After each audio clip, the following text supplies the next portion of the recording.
LGBTQ plus celebrates MLK Day and surprising facts about the civil rights icon. As America paused to honor Dr. Martin Luther King Jr.'s legacy, experts say his fight against poverty and inequality is still just as relevant today as it was during the U.S. Civil Rights Movement. Here are 10 little-known facts about the life and legacy of Dr. Martin Luther King Jr. 1. The famous "I Have a Dream" speech was improvised. Halfway through his speech in 1963, gospel singer Mahalia Jackson shouted, "Tell them about the dream, Martin."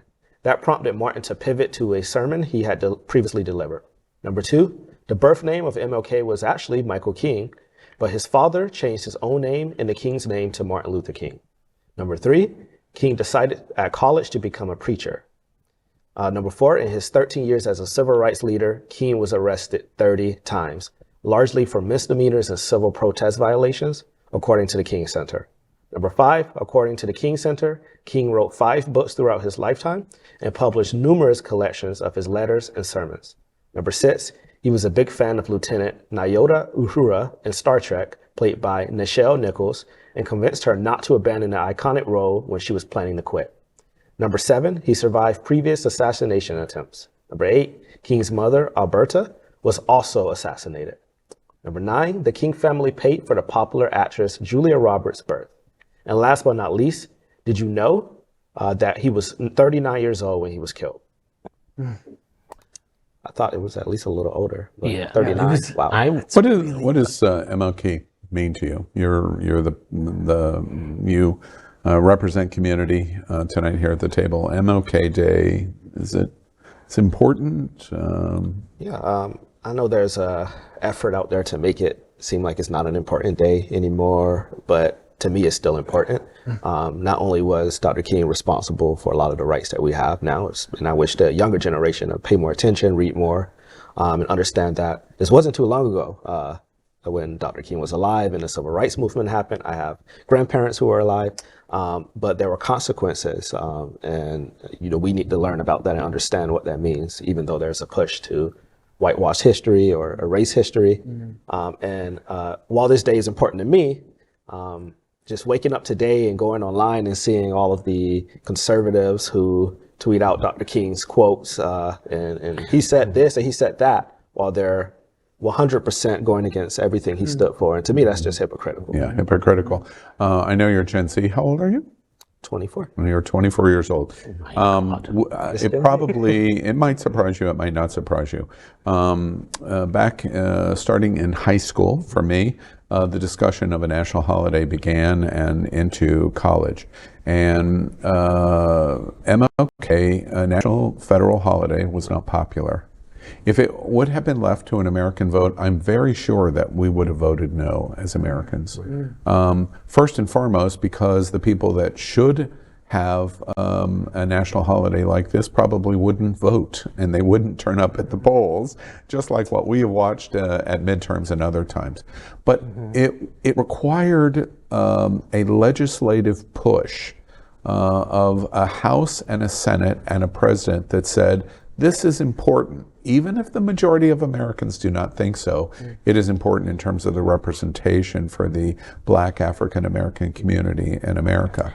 And so thank goodness that they had the strength of will to say, it doesn't have to be decided by a majority. We are a representative democracy, and so as a result, that's how we get an MLK Day.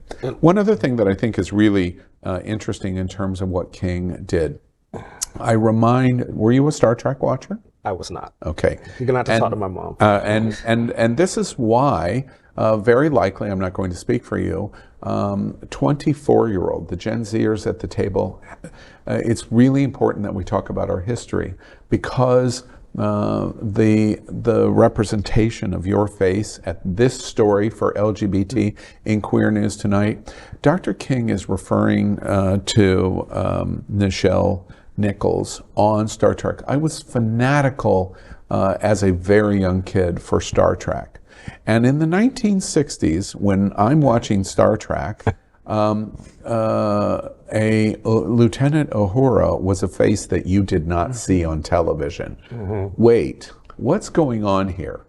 And in 1966, when she kissed William Shatner, the captain of the Enterprise, it's like you could hear the matches of implosion going on in places like Birmingham, Alabama. And it was like the same. It was like the 90s when there was like the first same-sex kiss on network television. yes, and when MLK is encouraging her, don't quit this show because your representation is as valuable as my voice. That's what he's talking about in terms of history. Well, and King's birthday is also the perfect time to acknowledge the contributions of Bayard Rustin. Yes. As you may recall, Rustin was the openly gay black civil rights activist that South Carolina Senator Strom Thurmond called a, quote, communist, draft dodger, and homosexual, end quote. But he was also one of the leaders of the 1963 March on Washington and did many other things. And he also wrote a lot of King's speeches. Right, so that's right. When people ask me what does MLK Day mean to me, that means representation because the person behind MLK Was gay? Was gay. Totally Was a black out, person. and he was So that's out. important. We've talked about this before.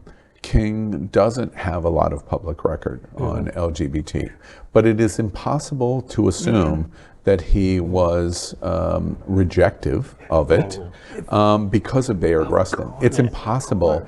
We know when the person generally is gay. Martin Luther King knew Bayard Rustin was who Bayard Rustin was.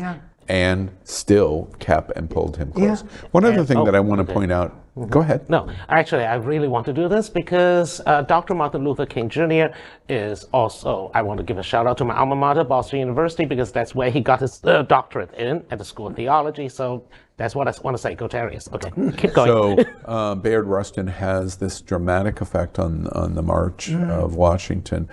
To me, one of the most interesting facts outside, Bayard Rustin is the super interesting fact to me. Obviously, being a baby boomer white gay man, that's of interest. But what's super interesting is King's speech. Many academic scholars say if there is 5 speeches in the history of the American Republic, that is one of the 5 speeches. And what's so interesting about that is I'm a huge fan of the West Wing.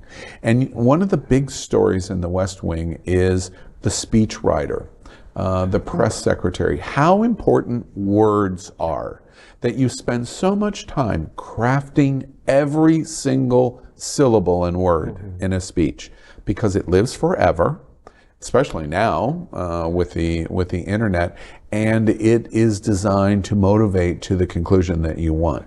What's so interesting about MLK's speech of I Have a Dream is Mahalia is basically saying, Martin, you're really screwing up here in front of 1 million people here on the Washington Mall. Change it up. And I went back when I learned this and watched the speech, and you can see it. I encourage you, go back and watch King's speech of I Have a Dream.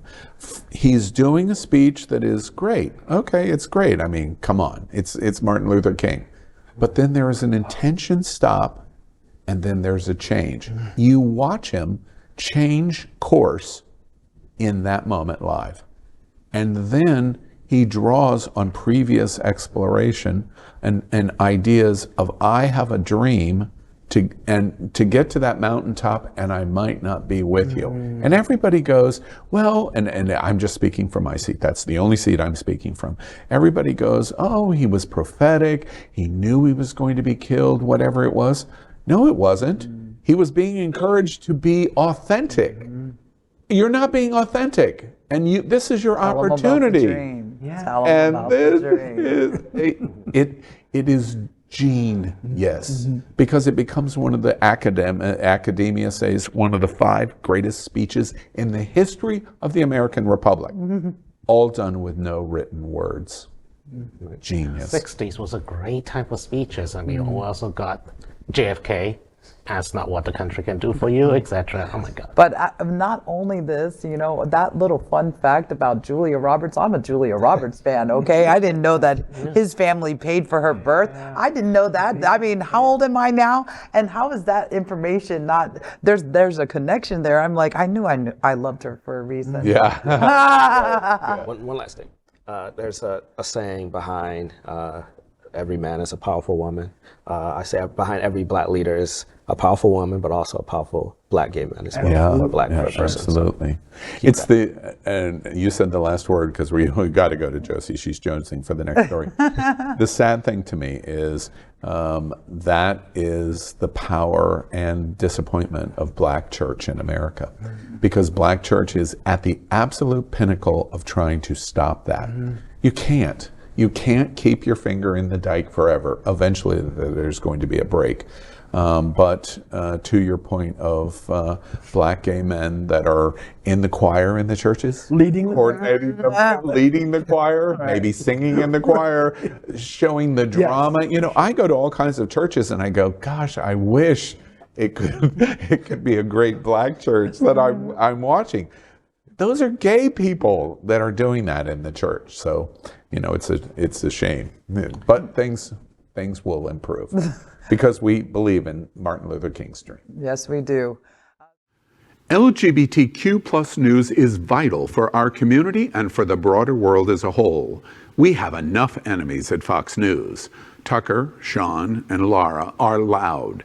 We need passionate allies. Happening Out television network, Queer News Tonight, and It's Happening Out are literally out of the closet and into the headlines.